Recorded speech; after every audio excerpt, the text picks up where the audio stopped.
Everyone, welcome to my channel study studio. हाँ जी बेटा, कैसे हैं आप? आशा है सभी अच्छे होंगे।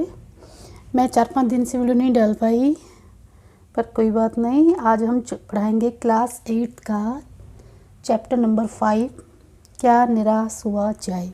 पीछे के 4 chapter with question answer with explanation हमने डाल दिए हैं, और उसमें से आप अच्छे से उसमें से देख सकते हैं। कुछ भी आपको डाउट होता है तो उसमें सभी कुछ मिल जाएगा, क्वेश्चन आंसर, वर्ड मीनिंग, सभी कुछ, और एक्सप्रेशन, एमसीक्यू क्वेश्चन भी हैं। तो सभी उसमें से अच्छे से देखेंगे और सबको लर्न करेंगे। लर्न कम करना है, समझना ज़्यादा है। समझ रहे हो? समझोगे तो आपको लाइफ टाइम याद रहता है। लर्न करोगे, उसको रट्टाफिकेशन करोगे तो बाद में भूल जाते हैं। तो उसको समझना चाहिए कि कैसे क्या एक्सप्लेन किया हुआ है, उसमें माइंड में सेट करना चाहिए और अमेजिंग करके उसको ध्यान रखना चाहिए उन बातों को। ठीक है, आज हम ये चैप्टर करेंगे, क्या निराश हुआ जाए। तो इसके सबसे पहले क्या करेंगे, जैसे हर वीडियो में बताया गया, इसका चैप्टर का राइटर। तो इसका राइटर है हजारी प्रसाद द्विवेदी। क्या है? हजारी प्रसाद द्विवेदी। तो इसको नाम को 2 बार लिख के देखेंगे तो ये नाम याद हो जाएगा आपको। क्लास 8 वसंत भाग 3 चैप्टर नंबर 5। तो जैसा कि चैप्टर में बताया गया, क्या निराश हुआ जाए। तो इस चैप्टर में ये बोला गया है कि आजकल क्या है कि बहुत सारे, जब भी हम समाचार पत्र पढ़ते हैं या कोई भी न्यूज़ देखते हैं तो बहुत सारे समाचार पत्रों में डकैती की, चोरी की और ऐसी बहुत सारी भ्रष्टाचार की बातें आती रहती हैं, जिससे हमारा मन थोड़ा परेशान हो जाता है। तो क्या हम इन सब चीज़ों को देख के हमें निराश हो जाना चाहिए, या हमें ये सोचना चाहिए कि समाज में या देश में, भारत में, हमारे भारत में ये सब ख़त्म हो गया, ईमानदारी ख़त्म हो गई, कोई भी अच्छा इंसान नहीं बचा है?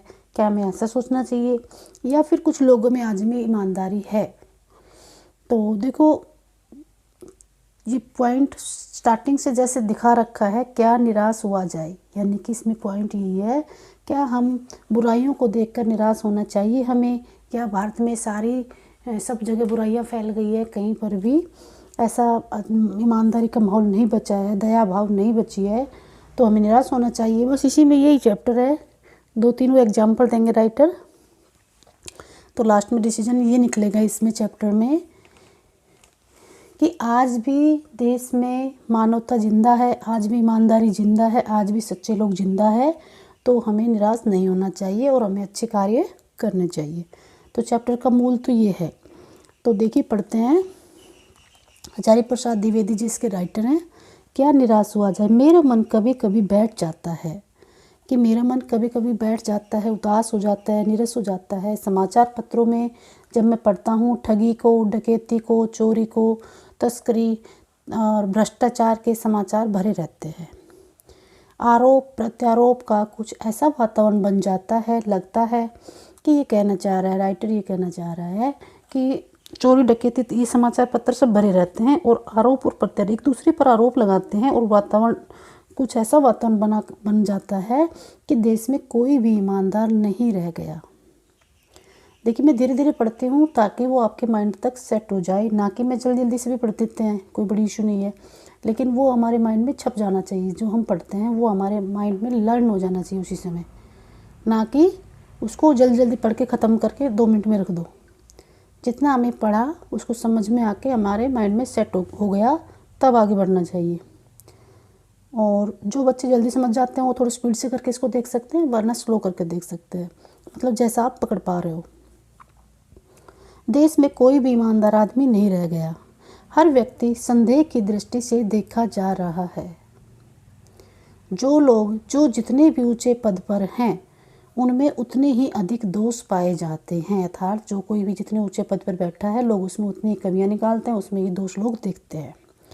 एक बहुत बड़े आदमी ने मुझसे एक बार कहा था कि इस समय सुखी वही है जो कुछ नहीं करता। एक बहुत बड़े आदमी ने कहा कि इस समय वो सुखी है जो कुछ काम नहीं करता, जो कुछ भी करेगा उसमें लोग दोष खोजने लगेंगे, उसके सारे गुण भुला दिए जाएंगे और दोषों को बढ़ा चढ़ाकर दिखाया जाने लगेगा। इसमें ये कहा है कि जो कोई भी कोई काम करेगा, ये सबसे सुखी तो वो है जो कोई काम ही नहीं करता, क्योंकि आज के समाज में जो कोई कुछ काम करेगा तो उसमें लोग दोष खोजने लगेंगे और उसको दोषों को बढ़ा चढ़ाकर दिखाने लगेंगे। दोष किसमें नहीं होते। यही कारण है कि हर आदमी दोषी अधिक दिख रहा है, क्योंकि सभी लोग बढ़ा चढ़ा के बताते हैं तो दोष अधिक दिख रहा है। गुणी कम या बिल्कुल ही नहीं, मतलब गुण तो लोगों को दिख ही नहीं रहे हैं, गुण तो दिख ही नहीं रहे हैं, बिल्कुल भी नहीं दिख रहे हैं, कम दिख रहे हैं, तो ज़्यादा दिख रहे हैं सबको। स्थिति अगर ऐसी है तो निश्चय ही चिंता का विषय है। आज लोग सभी ऐसा सोचेंगे तो चिंता का विषय तो है। क्या यही भारतवर्ष है जिसका सपना तिलक और गांधी ने देखा था। इसमें राइटर कहना चाह रहे हैं क्या यही वो भारतवर्ष है जिसका सपना, जिसको आज़ाद करने के लिए गांधी जी ने और तिलक ने ये सपना देखा था। रविंद्रनाथ ठाकुर और मदन मोहन मालवीय का, देखो ये नाम याद कर लेना, मदन मोहन मालवीय का महान संस्कृति सभ्य भारतवर्ष किस अतीत के गदर में डूब गया। मतलब इन्होंने जो देश को आज़ाद करवाया था वो हमारा भारतवर्ष किस गदर में डूब गया, किस बेईमानी में डूब गया कि सब जगह चारों तरफ ये चोरी डकैती ठगी का ही इशू आते रहते हैं। आर्य, द्रविड़, हिंदू और मुसलमान, यूरोपीय और भारतीय आदर्शों की मिलन भूमि, मानव महासमुंदर क्या सूख ही गया। कि ये कह रहे हैं कि जो ये आर्य थे, द्रविड़ थे, हिंदू थे और मुसलमान और यूरोपीय हैं, भारतीय आदर्शों की मिलन भूमि, ये सभी आपस में मिलजुल कर रहते थे और सभी आपस में इनको इनके आदर्शों की मिलन भूमि को, उनका जो मिलन का महान महासमुंदर था वो कहाँ सूख गया, क्या हो गया उनको। आज लोग सबकी बुराइयां क्यों देखते हैं, सभी में मेलजोल क्यों नहीं है, सबको अच्छाइयों को क्यों नहीं देखते। ऐसे इसमें बताया, मेरा मन कहता है ऐसा हो ही नहीं सकता, हमारे महान मनीषियों के सपनों का भारत है और रहेगा। तो फिर ये सब कुछ देखते हुए मेरा मन ऐसा कहता है कि ऐसा नहीं हो सकता कि ये मेरे भारत में महान मनीषी होते, विचारक जो अच्छे अच्छे विचारक होते हैं ना, उनका सपना, उनके सपनों का भारत है मेरा भारत, हमारा भारत महान मनीषियों के, महान मनीषियों भी लिख सकते हो आप, विचारक भी लिख सकते हो, विचारकों का सपनों का भारत है और हमेशा रहेगा, यानी कि हमेशा अच्छा ही रहेगा, उसमें बेईमानी ये हमेशा के लिए नहीं रहेंगी। आगे देखिए, यह सही है कि इन दिनों कुछ ऐसा माहौल बना है कि ईमानदारी से मेहनत करके जीविका चलाने वाले निरीह होते बेचारे। देखो जैसे ये मैंने यहाँ पे लिख दिया ना, आप ऐसे पेन से लिख लें, दिख नहीं रहा, यहाँ पे लिख रखा है बेचारे। तो निरीह होते हैं बेचारे और श्रमजीवी होते हैं मेहनत करने वाले, ठीक है, बोले वाले। तो इसमें कहा है यह सही है कि इन दिनों कुछ ऐसा माहौल बना है कि ईमानदारी से मेहनत करके जीविका चलाने वाले बेचारे और भोले भाले श्रमजीवी ही मेहनत करने वाले ही पिस रहे हैं। आज के समाज में मेहनत करने वाले लोग ही पिस रहे हैं और झूठ और जो झूठ बोलते हैं और धोखा करते हैं, ऐसे लोग रोजगार में फल फूल रहे हैं। और जो मेहनत करते हैं और जो अपने मेहनत से पैसा कमाते हैं वो लोग बेचारे पिस रहे हैं और झूठ और फरेब बोलने वाले फल फूल रहे हैं, ठीक है। और ईमानदारी को मूर्खता का पर्याप्त समझा जाने लगा है, यानी कि ईमानदारी को अधिकतर लोग मूर्ख समझते हैं। सच्चाई केवल भीरू, और भीरू होता है डरपोक, इसके नीचे पेन से लिख लेना डरपोक, भीरू मीन्स डरपोक, यहाँ पे लिख लेना, चाहे यहाँ पे लिख लेना। सच्चाई केवल भीरू और बेबस लोगों के हिस्से पड़ी है। तो सच्चाई केवल डरपोक और बेबस लोग ही डर के मारे बोल देते हैं। ऐसी स्थिति में जीवन के महान मूल्यों के बारे में लोगों की आस्था हिलने लगी। तो ऐसी सिचुएशन में जो जीवन के महान मूल्य होते हैं, महान ईमानदारी के, नैतिकता के जो पॉइंट होते हैं वो हिलने लग जाते हैं, लोगों में बेईमानी बहुत ज़्यादा आ जाने के कारण। भारतवर्ष ने कभी भी भौतिक वस्तुओं के संग्रह को बहुत अधिक महत्व नहीं दिया। कि भौतिक वस्तु होती है जैसे कि कोई सुख साधन, जैसे कि आजकल क्या बोलते हैं हम, एसी बोलते हैं, फ्रिज बोलते हैं, गाड़ी बोलते हैं, तो भारतवर्ष इनको संग्रह करने को अधिक महत्व नहीं देता। संग्रह मतलब इकट्ठा करने को अधिक महत्व नहीं देता। भारत मुनियों की भूमि है, उसकी दृष्टि से मनुष्य के भीतर जो महान आंतरिक गुण स्थिर भाव से बैठा हुआ है। देखो उसमें राइटर ये कहना चाह रहे हैं कि भारतवर्ष में मनुष्य के जो भीतर एक अच्छा गुण है, आंतरिक गुण मतलब एक बहुत ही महान आंतरिक गुण जो स्थिर भाव में मतलब वहाँ पे बैठा हुआ है, वो वही चरम और परम है, वही चरम है, परम है, वही सब कुछ है। मतलब बाहर का दिखावा कुछ नहीं, जो उसके अंदर एक अच्छा भाव है वही सब कुछ है, ठीक है, मतलब कि उसके अंदर अच्छी ईमानदारी है, अच्छे भाव हैं, लोगों को आदर करता है, ये सब। तो लोभ, मोह, काम और क्रोध आदि विचार मनुष्य में स्वाभाविक रूप से विद्यमान रहते हैं। देखिए कि ये जो 4 गुण बताए हैं, लोभ, मोह, काम और क्रोध आदि जो विचार है, वो सब में होते हैं, पर उन्हें प्रधान शक्ति मान लेना, अपने मन और बुद्धि को उन्हीं के इशारे पर छोड़ देना बहुत बुरा आचरण है। देखो, सब में होते हैं, लेकिन आप उन्हीं को ही बेस्ट बना दोगे, उन्हीं की बात मानोगे, काम की, क्रोध की, लोभ की, मोह की, तो ये गलत है, ये बुरा आचरण है। अपनी बुद्धि और अपने मन को काबू में रखना चाहिए, उनके इशारों पर नहीं नाचना चाहिए। यही बोला इसमें, मन और बुद्धि को उन्हीं के इशारे पर छोड़ देना बहुत बुरा आचरण, उन्हीं के इशारों पर नहीं नाचना चाहिए। ठीक है, किसके इशारों पर? काम, क्रोध, लोभ, मोह, इनके इशारों पर नहीं नाचना चाहिए। अपनी बुद्धि को उनके इशारों पर नहीं छोड़ना चाहिए, अपनी बुद्धि से काम लेना चाहिए, ना कि जैसे क्रोध लो, ये मतलब गलत विचार है, इनके विचारों पर हमें नहीं नाचना चाहिए। भारतवर्ष में कभी भी उन्हें उचित नहीं मानना, उन्हें सदा संयम के बंधन में बांधकर, ये जो काम, क्रोध, लोभ ये दिखाए गए हैं, इनको बांधकर, अपने मन के विचारों को बांधकर रखने का प्रयत्न किया है, परंतु भूख की अपेक्षा नहीं की जा सकती। लेकिन अगर कोई आदमी बहुत ज़्यादा भूखा है, बहुत ज़्यादा परेशान है, तो उसकी अपेक्षा नहीं की जा सकती, वो कोई भी गलत काम भी कर सकता है। बीमार के लिए दवा की अपेक्षा नहीं की जा सकती, गुमराह को ठीक रास्ते पर ले जाने की उपायों की अपेक्षा नहीं की जा सकती। वह यह है कि इस देश के कोटि कोटि दरिद्र जनों मतलब गरीब जनों की हीन अवस्था को दूर करने के लिए ऐसे अनेक कानून कायदे बनाए गए हैं। देखो, देश में बहुत सारे जो गरीब लोग हैं, उनकी दीन अवस्था को दूर करने के लिए बहुत से कायदे कानून बनाए गए हैं, जो कृषि है, उद्योग है, वाणिज्य है। ये मतलब कि शिक्षा और स्वास्थ्य की स्थिति को अधिक उन्नत और सुचारू बनाने के लक्ष्य से प्रेरित है। बहुत सारे ऐसे कानून बनाए गए, बहुत सारे ऐसे उद्योग बनाए गए, बहुत सारे ऐसे कृषि की व्यवस्था की गई अच्छी, और बहुत सारे शिक्षा, वाणिज्य और स्वास्थ्य के लिए बहुत सारे मतलब प्रयत्न किए गए उन्नत सुचारू रूप से चलाने के लिए। परंतु जिन लोगों को इन कार्यों में लगना है, उनका मन सब समय पवित्र नहीं होता। देखो, कृषि में, उद्योग में, वाणिज्य में, व्यापार में, शिक्षा में, स्वास्थ्य में सबको काम मिल गया, देखो, लेकिन सभी लोग अपने काम के प्रति ईमानदार नहीं होते। हर समय कभी कभी वो बेईमानी कर जाते हैं। देखो, इसमें यही बताया है, परंतु जिन लोगों को इन कार्यों में लगना है, उनका मन सब समय पवित्र नहीं होता। प्राय वे ही अपने लक्ष्य को भूल जाते हैं और अपनी ही सुख सुविधाओं की ओर ज़्यादा ध्यान देने लगते हैं। अब फॉर एग्जांपल, जैसे किसी को हॉस्पिटल में लगा दिया, डॉक्टर है मान लो, तो वो क्या करेगा कि जैसे कोई पेशेंट आया, तो वो जैसे कि अपना थोड़ा सा आराम कर रहा है, तो वो उस समय काम नहीं करेगा। तो इसको बोला है कि वो सभी समय पवित्र नहीं होता अपने काम के प्रति, और अपने लक्ष्य को भूल जाता है और सुख सुविधा की ओर ध्यान देने लगता है। ठीक है, इस तरीके से एग्जाम्पल में भारतवर्ष सदा कानून को और धर्म के रूप में, भारतवर्ष को सदा कानून को और धर्म के रूप में देखा जाता है, कानून की दृष्टि से और धर्म की दृष्टि से देखा जाता है। आज एकाएक कानून और धर्म में अंतर कर दिया गया है। पहले दोनों एक थे, लेकिन अंतर है, धर्म को धोखा नहीं दिया जा सकता, कानून को दिया जा सकता है। यही कारण है जो लोग धर्म भीरू हैं, वे कानून की त्रुटियों से लाभ उठाने में संकोच नहीं करते। देखो, कानून और धर्म दोनों को एक रूप में देखा जाता था, लेकिन आजकल अलग कर दिया गया है। धर्म को लोग धोखा नहीं दे सकते, धर्म के प्रति लोग ईमानदार हैं, जबकि कानून को लोग धोखा दे देते हैं। ठीक है, और धर्म भीरू होते हैं धर्म को मानने, जो लोग धर्म भीरू है, धर्म को मानते हैं, वे कानून की त्रुटियों मतलब गलतियों से लाभ उठाने में संकोच नहीं करते। जो लोग धर्म को मानते हैं, वो कानून की गलतियों से लाभ उठाने में संकोच भी नहीं करते।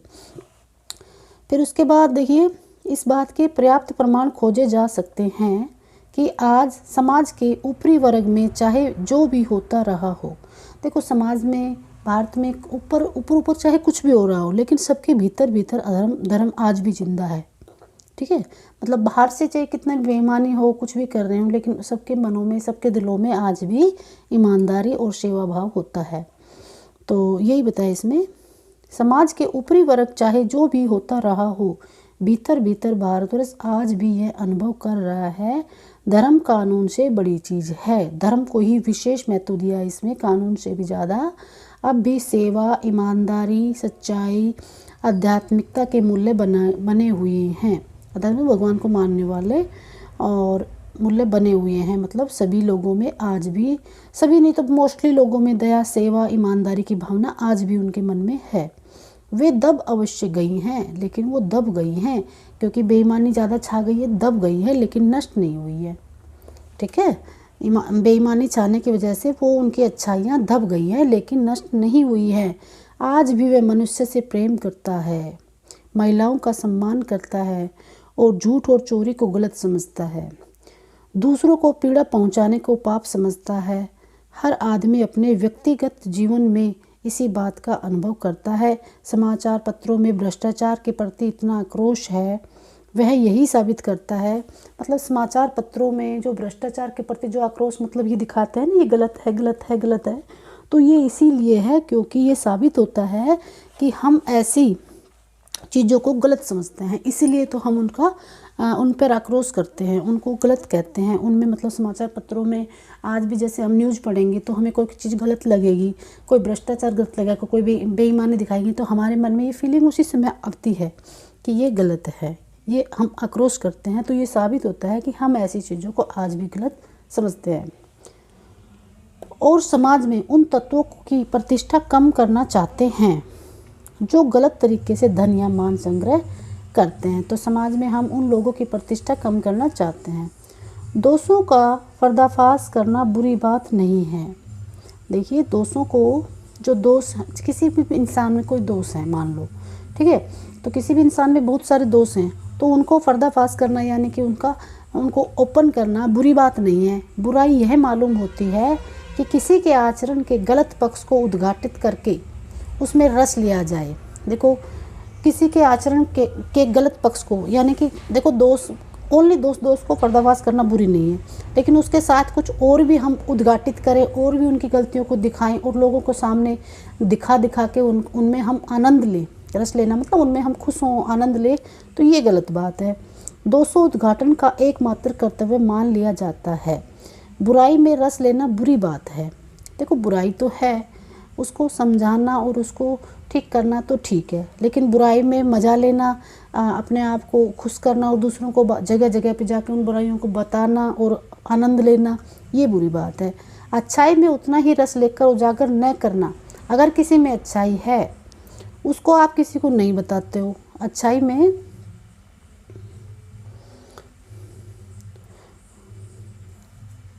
कहाँ गए, अच्छाई में उतना ही रस लेकर उजागर न करना और बुरी बात, मतलब अच्छाई को ना बताना भी बुरी बात है। सैकड़ों घटनाएं ऐसी होती हैं जिन्हें उजागर करने से लोकचित में बहुत सारी ऐसी घटनाएं होती हैं जिनकी हम अच्छाइयों को दूसरों को बताते हैं तो हमारे अंदर अच्छी भावना पैदा होती है और लोगों के मन में भी अच्छी भावना पैदा होती है। जैसे फॉर एग्जाम्पल में 2 एग्जाम्पल दे रखे हैं। एक बार रेलवे स्टेशन पर टिकट लेते हुए गलती से मेरे हाथ से 10 के बजाय 100 का नोट दे दिया गया और मैं जल्दी गाड़ी में आकर बैठ गया।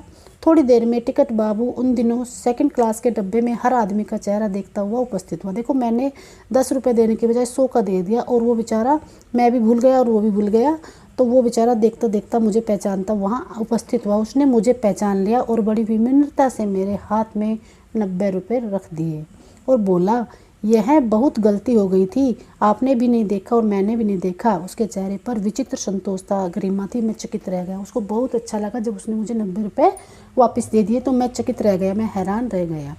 कैसे कहूँ कि दुनिया में सच्चाई और ईमानदारी लुप्त हो गई है। वैसी अनेक अवांछित होते अनचाही घटनाएं भी हुई हैं, परंतु यह एक घटना ठगी और वंचना अनेक घटनाओं से अधिक सख्ताली। देखो, मेरी लाइफ में बहुत से ऐसी खराब घटनाएं भी हुई हैं, धोखाधड़ी भी हुई है, परंतु ये सच्ची घटना है और उससे वो उन सभी घटनाओं से शक्तिशाली है। अगर हम बुराई को देखते हैं नहीं, उसके ऊपर ये जो ऐसी घटनाएं होती हैं वो ज़्यादा शक्तिशाली होती हैं। वो लाइफ में मेरी सबसे शक्तिशाली घटना है। एक बार मैं बस में यात्रा कर रहा था, फिर वो दूसरी घटना बताता है। एक बार मैं बस में यात्रा कर रहा था, मेरे साथ मेरी पत्नी और 3 बच्चे भी थे। बस में कौन थे? 3 बच्चे और उसकी पत्नी।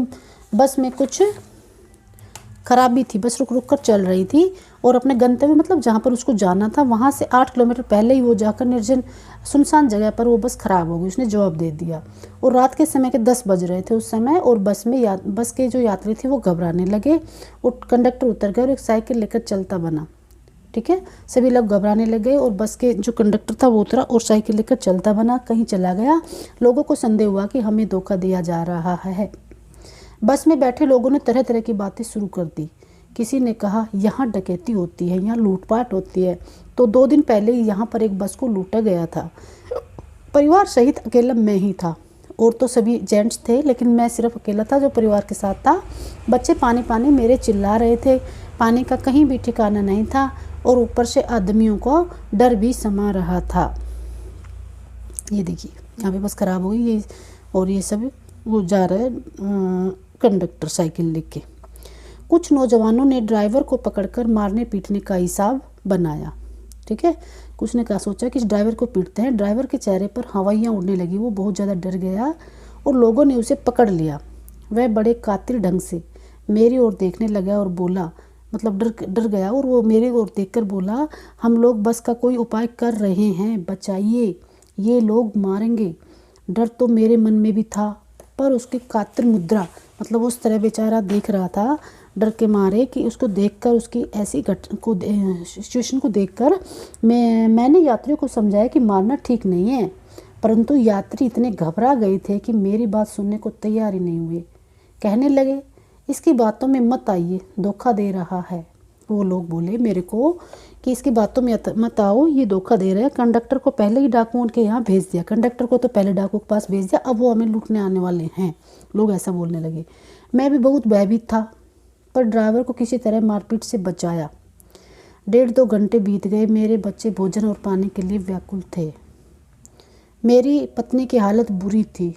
लोगों ने ड्राइवर को मारा तो नहीं, पर उसे बस से उतारकर एक जगह बांधकर घेर कर रख दिया। एक जगह पर उसको घेर लिया। कोई भी दुर्घटना होती है तो पहले ड्राइवर को ही समाप्त कर देना उन्हें उचित जान पड़ा। उन्हें लगा कि कोई भी ऐसी घटना होती है पहले ड्राइवर को ही मार देंगे। मेरे गिड़गिड़ाने का कोई विशेष असर नहीं पड़ा।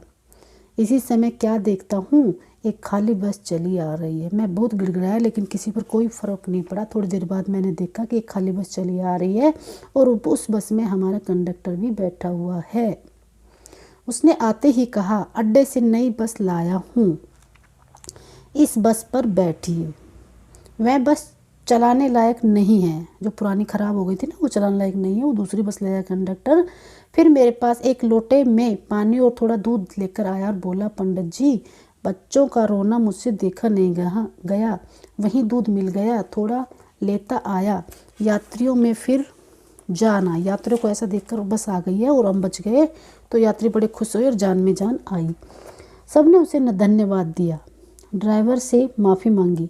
सबने कंडक्टर को धन्यवाद दिया और ड्राइवर से माफ़ी मांगी, और 12 बजे से पहले ही सब लोग बस अड्डे पर पहुंच गए। टाइम क्या चाहिए था उसको, 12 बजे।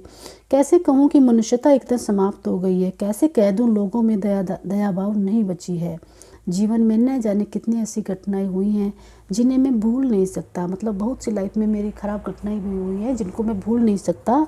ठगा भी गया हूँ, धोखा भी हुआ है मेरे साथ, परंतु बहुत कम स्थानों पर विश्वासघात नाम की चीज़ मिलती है। केवल उन्हीं बातों का हिसाब रखो। अगर आप ठगी को, धोखे को, विश्वासघात को, जिसने तुमसे बेईमानी की है, उन चीज़ों को ही हिसाब रखोगे तो जिनसे तुमने धोखा खाया है तो जीवन भर कष्ट ही होगा। परंतु ऐसी घटनाएं भी कम नहीं हैं जब लोगों ने अकारण ही सहायता की है। लेकिन लाइफ में ऐसी घटनाएं बहुत होती हैं जिनमें लोगों ने अकारण ही, मतलब बिना किसी कारण के हमारी सहायता करते हैं। निराश मन को ढाढ़स दिया है और हिम्मत बंधाई है। कविवर रविंद्रनाथ ठाकुर ने अपने प्रार्थना गीत में भगवान से प्रार्थना की है कि संसार में केवल नुकसान ही उठाना पड़े, धोखा ही खाना पड़े।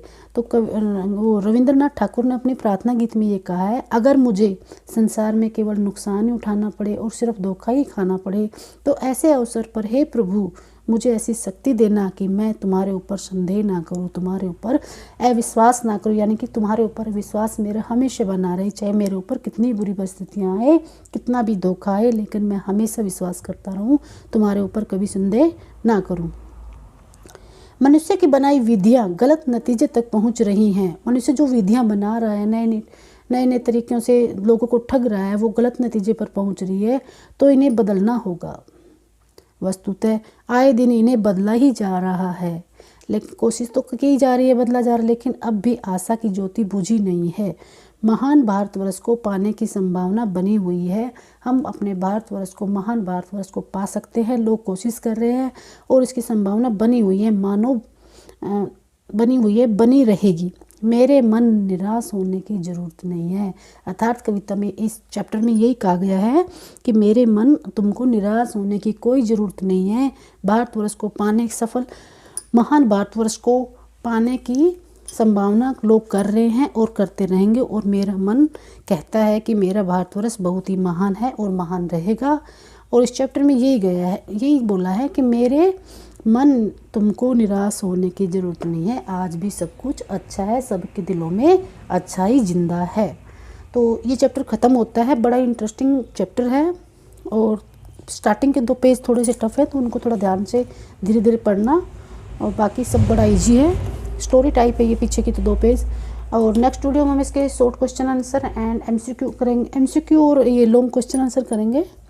और ठीक है, अगर आपको वीडियो अच्छी लगी तो लाइक एंड सब्सक्राइब कीजिए। Thank you very much.